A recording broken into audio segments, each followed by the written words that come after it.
Welcome to Gyan Niketan Girls School.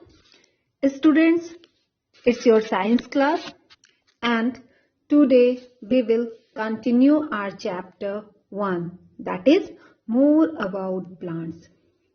Girls, in the previous video we have learned about the reproduction and reproduction in plants through seeds. In this video we will learn seed dispersal, types of seed dispersal and reproduction in plants through vegetative parts of the plant such as root, stem and leaf, and reproduction through spores in non-flowering plants. So first of all, what is seed dispersal? The process by which seeds are carried to a new place away from the parent plant is known as seed dispersal, or seed is carrying away at different places from their parent plant is called seed dispersal. If all the seeds fall on the ground near the parent plant and germinate, then what will happen? There will not be enough nutrients or space and warmth for each seed to grow.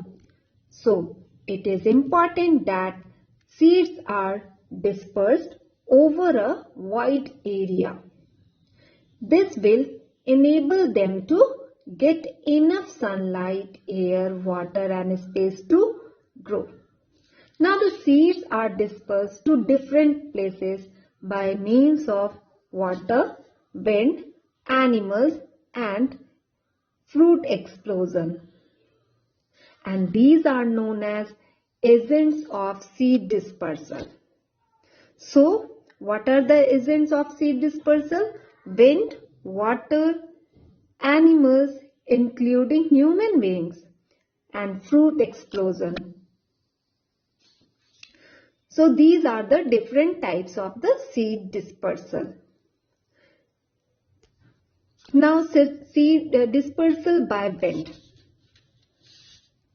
Some seeds are very light and have hairs on or wings that help them fly away to far off places, such as dandelion seed, drumstick seeds, cotton seeds. These are dispersed by wind. Now dispersal by water. Some seeds have ability to float on water. Water carries these seeds to far off banks and shores.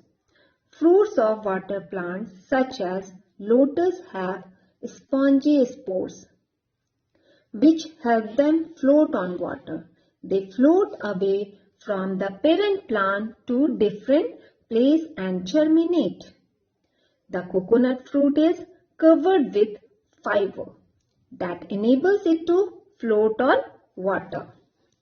Coconut fruits travel across seas and oceans to source thousands of kilometers away and germinate under suitable conditions.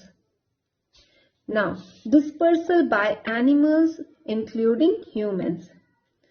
Some plants produce seeds with hooks or spines, such as dhatura, burdock.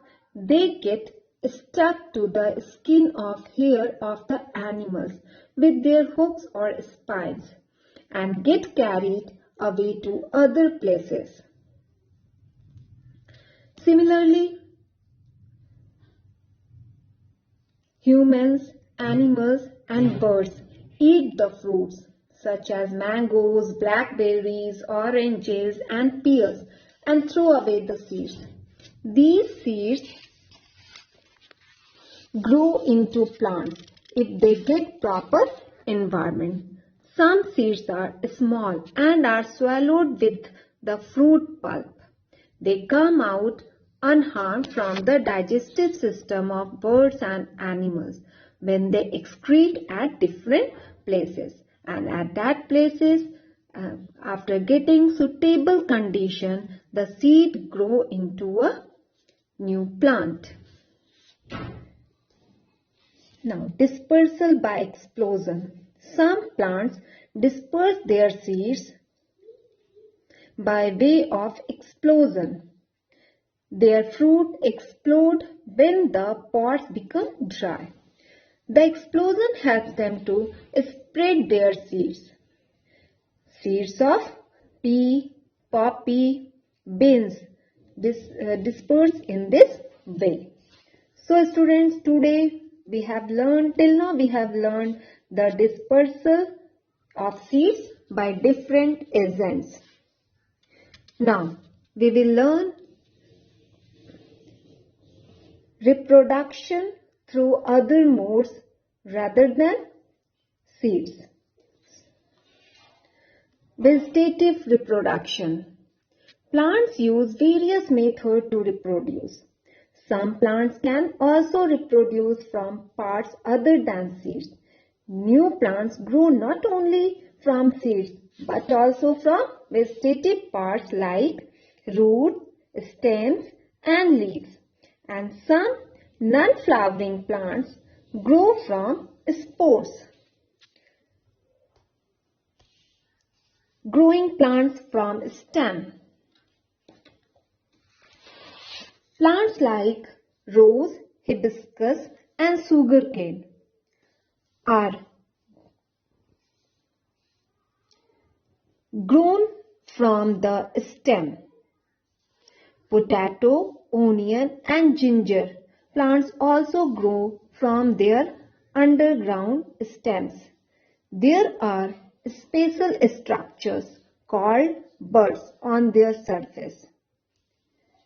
These buds are also known as eyes. And from that the new plants grow.